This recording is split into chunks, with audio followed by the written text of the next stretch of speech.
Donald Trump कधी काय करतील ह्याचा काही नेमच राहिलेला नाहीये. म्हणजे उद्या उठून ते चंद्र, सूर्य आणि ग्रहांची नावं बदलू शकतात आणि अमेरिकेतील एखाद्या शहराचं नाव त्याला देऊ शकतात. हे सगळं म्हणण्याचं कारण म्हणजे अमेरिका आणि कॅनडा यांच्या दरम्यान एक मोठं ट्रेड वॉर सध्या सुरू आहे. त्यातच जगातील हे दोन जवळचे शेजारी आणि व्यावसायिक भागीदार असलेले अमेरिका आणि कॅनडा यांच्यामध्ये सध्या एक मोठा राजकीय आणि राजनैतिक वाद पेटलेला आहे. हा वाद कोणत्याही लष्करी संघर्षाचा नाहीये, तर हा वाद चक्क एका सरोवराच्या नावावरून सुरू झालेला आहे. उत्तर अमेरिकेतील 5 ग्रेट लेक्सपैकी एक असलेलं लेक ऑन्टारियो अचानक जागतिक बातम्यांच्या केंद्रस्थानी आलेले.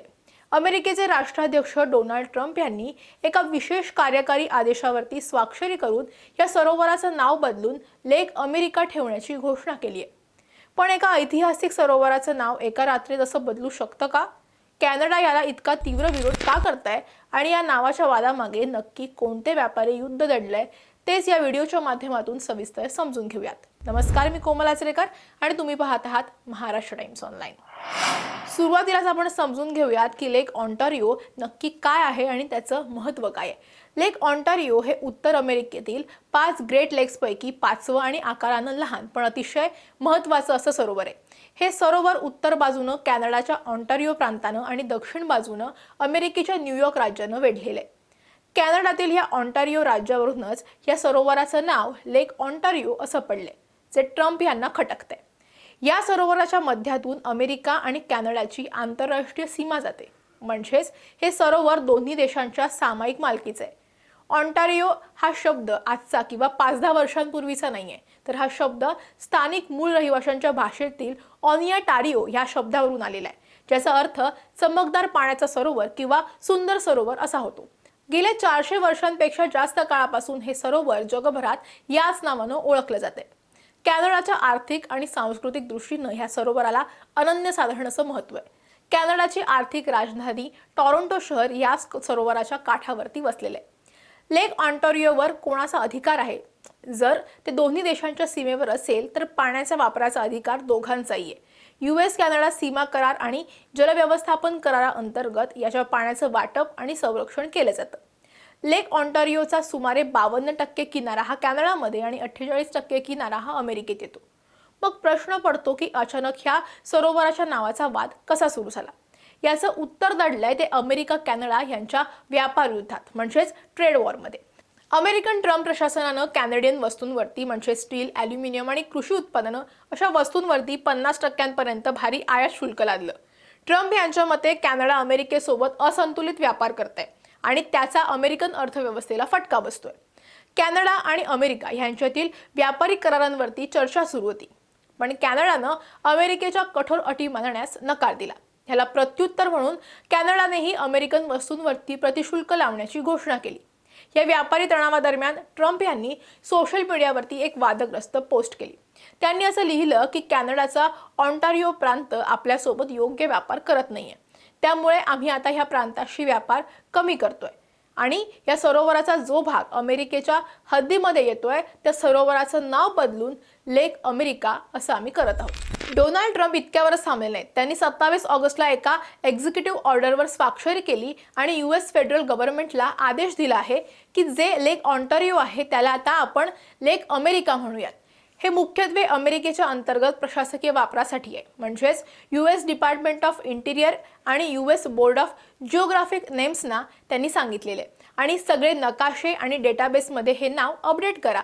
यात महत्त्वाचा मुद्दा असा आहे की ट्रम्प यांनी केवळ बोलल्यामुळे उद्यापासून संपूर्ण जग त्याला लेक अमेरिका असं म्हणू लागणार नाहीये. मुळात हा आदेश अमेरिकेच्या अंतर्गत वापरासाठी आणि त्यांच्या फेडरल गव्हर्नमेंटसाठी आहे. ट्रम्प यांनी इंटिरियर डिपार्टमेंटला या बदलांसाठी 30 दिवसांचा वेळ सुद्धा दिलेला आहे आणि विशेष म्हणजे ट्रम्प यांचं म्हणणं आहे की आम्ही तातडीनं हे लागू करत आहोत.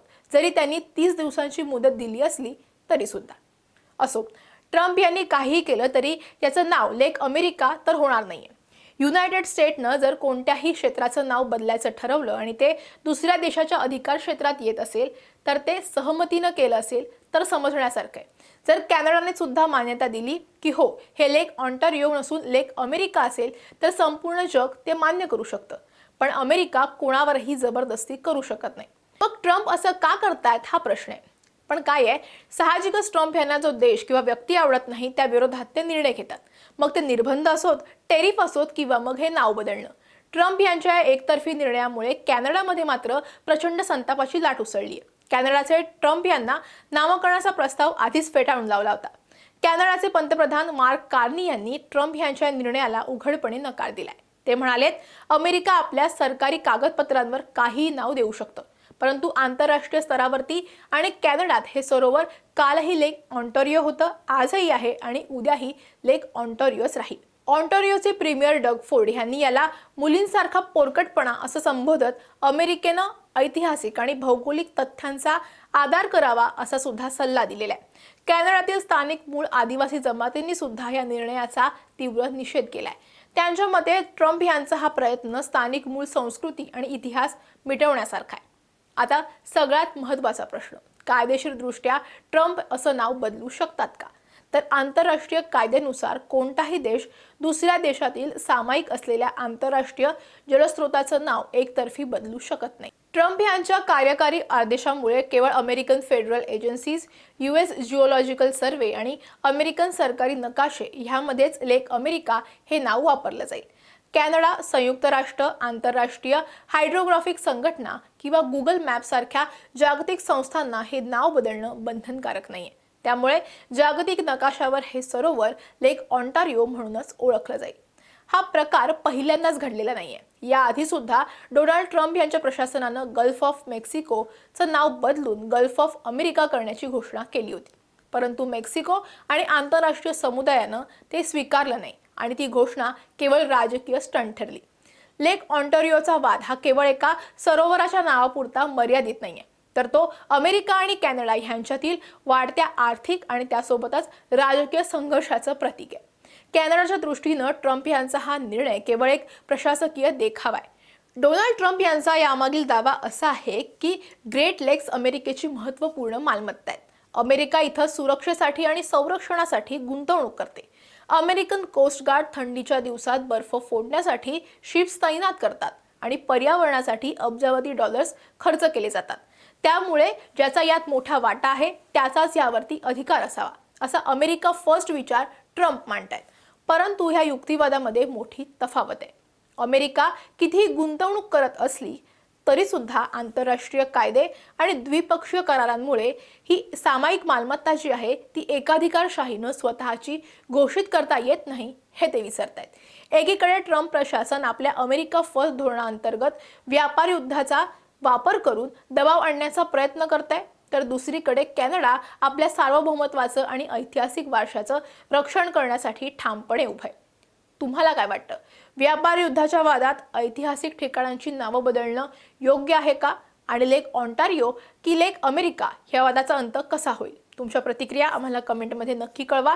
हा व्हिडिओ आवडला असेल तर लाईक आणि शेअर करायला विसरू नका. असेच इंटरनॅशनल विषयातले व्हिडिओ पाहण्यासाठी महाराष्ट्र टाइम्सचं यूट्यूब चॅनल सबस्क्राईब करा. आम्हाला इंस्टाग्राम आणि फेसबुकवरती फॉलो करा. हा व्हिडिओ तुम्ही पाहिलात त्यासाठी धन्यवाद.